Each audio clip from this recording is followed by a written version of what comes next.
the South East team. I'm one of the senior practitioners here. And I'm Gemma, and I'm from the same team, also a senior practitioner at Winston Swish.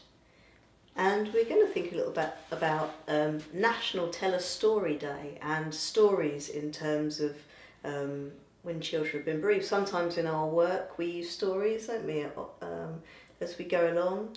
And also I was thinking, just as we started doing this, if you've got such a big story inside of you, you know, a big story in your life or something that's happened, and then for example you go into school and it's National Tell a Story Day, you could imagine that a bit like perhaps Mother's Day or Father's Day or all of those other days that get flagged up. Yes. You know, if you don't have, you know, if you're bereaved of a parent, Tell a Story Day could be a little bit of a trigger as well. It could, because you've got that big story inside you, and perhaps you want to share it. That's it. And that brings up lots of questions Yeah. about being more aware of the story. Yes. It's really in front of your mind. Yeah. But also I'm thinking about whether it's the right place to do it, the safety of doing it there. Yeah. Or whether you can concentrate on that, because sometimes if you've got something so big in your head as a distraction anyway, even if it wasn't National Tell a Story Day, you know, you can be interrupted by your bereavement. But when you're then asked to produce a story, you know, that could really come to the forefront. And I guess children's stories are quite important to them. Their bereavement stories can be quite important. Yes. And that's why, I mean, sometimes it's something we do in the work, isn't it? In that we help children take control of that story and revisit it and develop it as they get older and understand more about what happened. Yeah, and understand really maybe the circumstances perhaps around what happened for the person who died, or how that is, where that happened in their lives, what maybe the impact of that might be. So the story from different views as well, from the people in the story and from themselves. That's it. And I suppose sometimes, we even just, maybe we might draw out part of a story, might we? We might have a huge roll of wallpaper, for example, and draw a story about somebody, a fictional character, because sometimes it can be really hard in the first place to talk directly about your own life story. Yeah. But maybe make that out. Yeah, that's making me think about how useful using creative writing can be when you're thinking about bereavement, because it is a way of distancing yourself from your own story. If it's something that's maybe a bit difficult at the moment for you to touch, you can act it out either with toys or in writing, and in that story tell your own story in a safe way. Absolutely, because the story doesn't have to just be written, does it? Can, like, as you say, it can be told, it can just be heard, it can be played out. Exactly. All those things. And really, really useful for children. You know, all death is traumatic, but if children have had a particularly traumatised, particularly feeling traumatised as a result of their bereavement, then talking strictly about exactly what has happened, you sometimes hear people say they've got to talk about it, they're not talking about it in their pastoral time or something, and actually maybe that's really just too hard. Yes. They just need a space to play some things out or do some pictures, and it's not all about kind of outing everything. No. It's inside in a forced way. And I know there's sometimes that can be a dangerous thing to do. Yeah. And it can be re-traumatising to retell the story when you're not ready. Absolutely. So it's not straightforward at all. No. Stories come across as seeming simple, but actually there's more to them than meets the eye. I suppose that's part of a good story.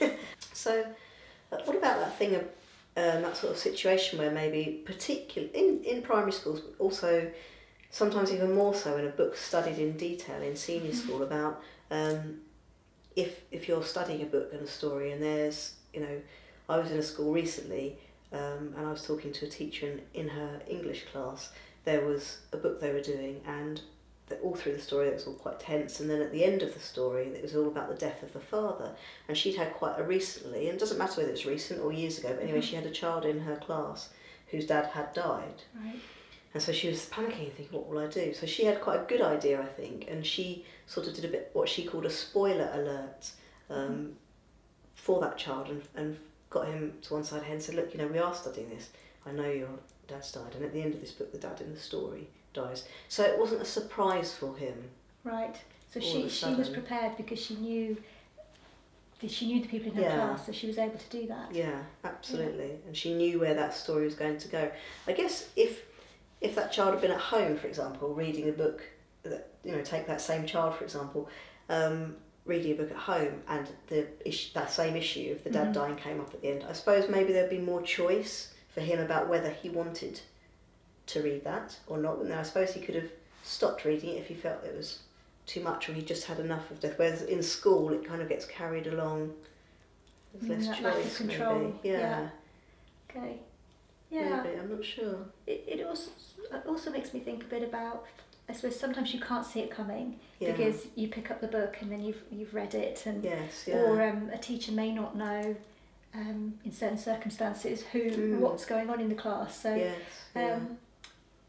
sort of comes back to, in a way, maybe that awareness of dealing with, of being open to be able to talk about things. Yes. And almost it's making me think of TV again, like at the end of programmes these days you often have that, if anyone's been affected by issues in this story. Cool. And I'm not sure whether teachers need to do that at the end of every class, but that openness for discussion and those relationships that it just tells me again how important it is for the child to be able to talk to people, to their parents, to their teachers, so that if something comes up and they are troubled by it, or it triggers something, they can go to someone and that person is comfortable and open to talk about what's come up. Yeah, that's really important, isn't it? To be able to have somebody who's comfortable to do that, and they can.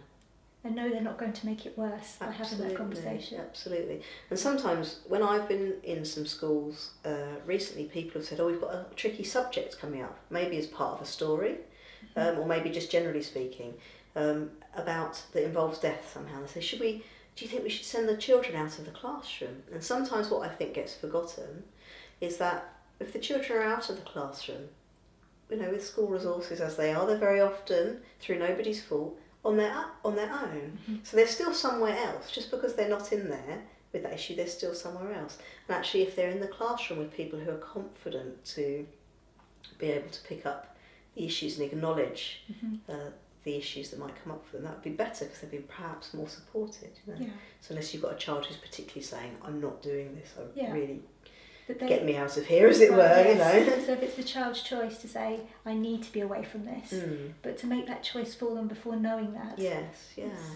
not probably the best thing to be doing. No, because everybody's story is different somehow, and